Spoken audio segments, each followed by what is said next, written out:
Indonesia merupakan etalase terbesar kebencanaan dunia. IRBI atau Indeks Risiko Bencana Indonesia mencatat fakta yang belum banyak diketahui masyarakat atau cepat dilupakan karena orang Indonesia memiliki daya ingat pendek. Dari 530 kabupaten di Indonesia, 497 diantaranya adalah wilayah rawan bencana alam. Ini belum mengakumulasi bencana yang ditimbulkan bukan dari alam, yaitu bencana akibat teknologi dan bencana sosial seperti tawuran, KDRT, trafficking, dan lain-lain. Sehingga predikat Indonesia sebagai etalase bencana dunia bukanlah sekedar olok-olok atau sarkasme. Warning, penyadaran ke arah tangga bencana seolah hanya terdengar sayup, itu pun sesekali saja terngiang, sehingga sering muncul dakwaan ke arah pemangku kebijakan di negeri ini tidak serius mengelola dan melindungi keselamatan warganya yang jelas-jelas hidup di atas bumi yang 90% rawan bencana. Dari sekian banyak satuan kerja di lingkungan pemerintahan, Kementerian Sosial bersama Badan Penanggulangan Bencana Nasional merupakan garda terdepan dalam penanggulangan kebencanaan. Kita akan menggali berbagai informasi penting berkenaan dengan kebencanaan dari Direktorat PSKBA Kementerian Sosial agar fitrah bangsa ini dengan ingatan pendeknya selalu dapat disegarkan sehingga tumbuh kesadaran tanggap bencana.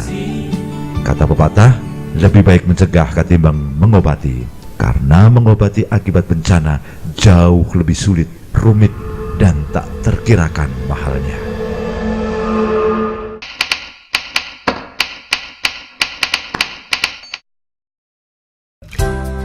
Direktorat Jenderal Perlindungan dan Jaminan Sosial tentunya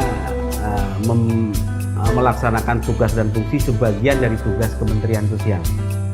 Di antaranya, kalau di Direktorat Jenderal Perlindungan dan Jaminan Sosial ini terkait dengan melindungi segenap komponen yang ada, bahkan menjamin mereka untuk dapat seperti bantuan-bantuan rutinitas yang ada.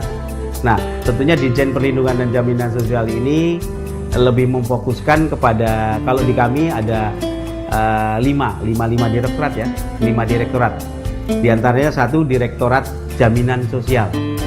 Dan itu terkait dengan program yang sekarang ada di kami, itu namanya program Keluarga Harapan, yang memberikan bantuan kepada keluarga-keluarga yang satu punya anak didik SD sampai SMP sampai SMA, kedua ibu wanita hamil.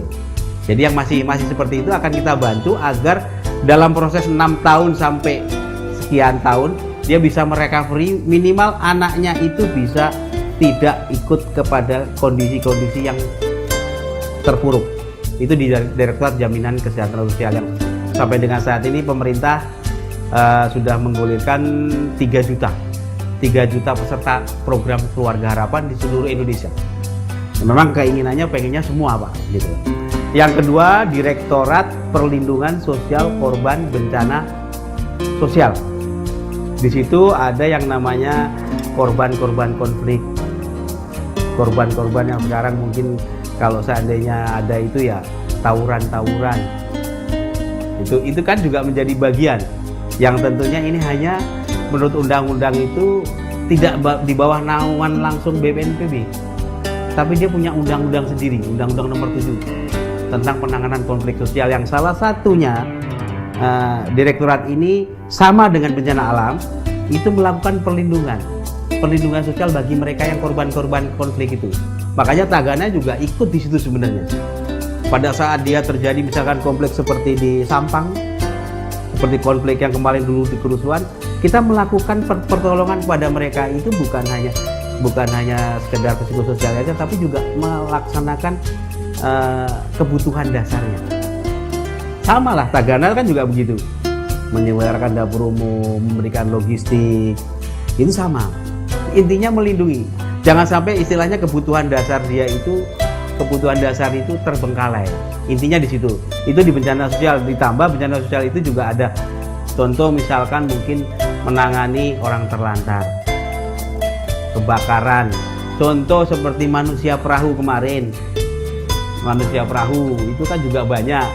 Mungkin juga ada contoh-contoh yang dulu di Berlan ini juga ada program-program yang akan disasar oleh dari Direktorat Perlindungan Sosial Korban Bencana Sosial.